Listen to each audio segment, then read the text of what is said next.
உங்க பசங்க shirt collar இல்ல பென்சில் இல்லாட்டி ரேண்டம் திங்ஸை கடிச்சு சூ பண்ற மாதிரி இருக்கா? நீங்க யோசிச்சிருக்கீங்களா ஏன் அவங்க அப்படி பண்றாங்கன்னு? நான் Archana, autism, ADHD, sensory issues இருக்கிற குழந்தைங்களை ரொம்ப வருஷமா ட்ரீட் பண்ணிட்டு வர ஆக்குபேஷனல் தெரபிஸ்ட். இது ஜஸ்ட் ஒரு ஹேபிட் இல்ல. ரொம்ப கிட்ஸ்க்கு சூயிங் மீன்ஸ் ப்ரோப்ரிசெப்டிவ் இன்புட். சிம்பிளா சொல்லணும்னா ஜால இருக்கிற மசில்ஸ் அண்ட் ஜாயிண்ட்ஸ்க்கு டீப் ப்ரெஷர் சிக்னல் கிடைக்கணும். இது பிரெயினுக்கு காமிங்கா சிக்னல் அனுப்பும். அதனால சூயிங் ஸ்ட்ரெஸ்ஸை குறைச்சிடும், ஃபோக்கஸை இம்ப்ரூவ் பண்ணும், ரெகுலேஷனுக்கு ஹெல்ப் பண்ணும். ஸோ அன்சேஃப் க்ளோத்ஸ் இல்லை நான் ஃபுட் ஆப்ஜெக்ட்ஸ்க்கு பதில் சேஃபாக ஒரு ஆப்ஷன் கொடுக்கலாம்.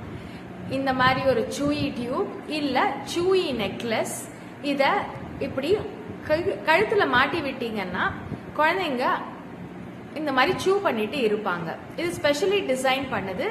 காமிங் ஃபீட்பேக் உங்க குழந்தைங்களுக்கு கிடைக்கும், சேஃபாகவும் ஹைஜீனிக்காகவும் இருக்கும். உங்களோட சைல்ட் க்ளோத்ஸ் சூ பண்றது பார்த்தா வரி பண்ண வேண்டாம். It's their way of coming. இன்னும் சென்சரி டிப்ஸ் வேணும்னா மெசேஜ் பண்ணுங்க. இந்த டிப்ஸை மற்ற பேரண்ட்ஸ் கூட ஷேர் பண்ணுங்க.